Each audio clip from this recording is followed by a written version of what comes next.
Hi friends, எல்லாருக்கும் வணக்கம் and welcome back to our channel. இன்னைக்கு வீடியோல நம்ம வீட்ல இட்லி மாவு இல்லாத டைம்ல ஈஸியா பண்ணக்கூடிய பிரேக்ஃபாஸ்ட் ரெசிபி தான் பார்க்க போறோம். இது வந்து பாத்தீங்கன்னா நீர் தோசைன்னு சொல்லுவாங்க. இது எப்படி பண்றதுன்னு வந்து பார்க்கலாம்.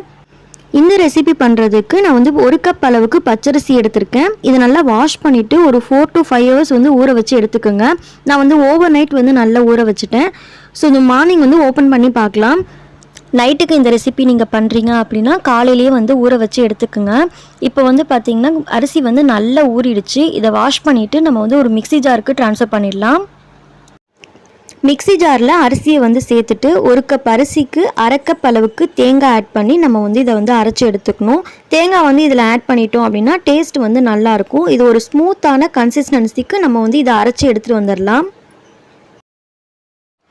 அரைக்கும் போதே நான் வந்து இதில் சால்ட் கொஞ்சம் ஆட் பண்ணி அரைச்சிட்டேன். ரொம்ப க்ரீமியான கன்சிஸ்டன்சியில் இருக்குது. இதோட பேருக்கு ஏற்றாப்புல தண்ணி மாதிரி வந்து இதோட கன்சிஸ்டன்சி வந்து இருக்கணும். ஸோ கொஞ்சம் கொஞ்சமாக வந்து தண்ணி ஆட் பண்ணிக்கோங்க. நான் வந்து மிக்ஸி ஜாரையே லைட்டாக வாஷ் பண்ணிவிட்டு நான் வந்து தண்ணி ஆட் பண்ணியிருக்கிறேன். அரைக்கும்போது தண்ணிக்கு வந்து கொஞ்சமாக ஆட் பண்ணுங்கள். அப்போ தான் வந்து ஈஸியாக வந்து அரைப்படும்.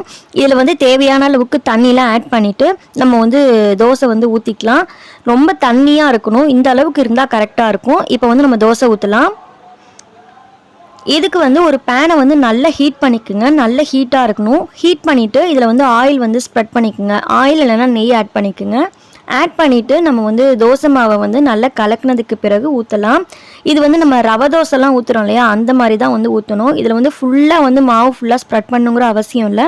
இது மாதிரி வந்து ஓட்டையாக இருந்தாலும் பரவாயில்ல. இதை ஊற்றிட்டு மேலே லைட்டாக வந்து எண்ணெய் இல்லைனா வந்து நெய் ஆட் பண்ணிக்கோங்க. ஆட் பண்ணிவிட்டு இதை க்ளோஸ் பண்ணிவிடலாம். இந்த தோசை வந்து வெந்ததுக்கு பிறகு நம்ம வந்து ஈஸியாக வந்து எடுத்துடலாம். நம்ம வந்து தோசை திருப்பி தான் யூஸ் பண்ணுங்கிற அவசியம் இல்லை. கையிலேயே வந்து ஈஸியாக வந்து எடுத்துடலாம். அதோட லேயர்லாம் வந்து பார்த்திங்கன்னா ஆட்டோமேட்டிக்காக அதுவே பிரிஞ்சு வந்துடும். ரொம்ப சாஃப்டாக இருக்கும் இந்த தோசை. இதே மாதிரியே இன்னொரு தோசை வந்து ஊற்றி காட்டுறேன் பாருங்கள்.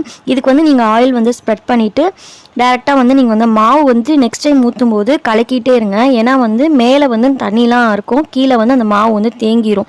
நல்லா கலக்கி விட்டுட்டு இந்த மாதிரி வந்து ஊற்றி எடுத்துக்குங்க. நெய் வந்து நீங்கள் ஆட் பண்ணலாலும் பண்ணலாம், இல்லைனா தேவையில்லைனாலும் பரவாயில்ல. இப்போ இதை க்ளோஸ் பண்ணி நம்ம வந்து வேக வச்சு எடுத்துக்கலாம். இப்போ தோசை வந்து நல்லா வெந்துடுச்சு. இந்த தோசைக்கு வந்து நீங்கள் வந்து கார சட்னி வச்சு சாப்பிட்டீங்க அப்படின்னா ரொம்ப டேஸ்ட்டாகவே இருக்கும். இப்போ இதை வந்து நம்ம எடுத்து வச்சிடலாம். எந்த அளவுக்கு அது வந்து பிரிஞ்சு வருதுன்னு பாருங்கள். கண்டிப்பாக நீங்களும் ட்ரை பண்ணி பாருங்கள். ட்ரை பண்ணி பார்த்துட்டு உங்களோட ஃபீட்பேக்கை மறக்காமல் என் கூட ஷேர் பண்ணிக்கோங்க. இந்த வீடியோ உங்களுக்கு பிடிச்சிருந்ததுன்னா மறக்காமல் லைக் பண்ணுங்கள். உங்களோட ஃப்ரெண்ட்ஸ் அண்ட் ஃபேமிலிக்கும் ஷேர் பண்ணுங்கள். இன்னொரு இன்ட்ரெஸ்டிங்கான வீடியோவில் பார்க்கலாம். தேங்க்ஸ் ஃபார் வாட்சிங். தேங்க்யூ.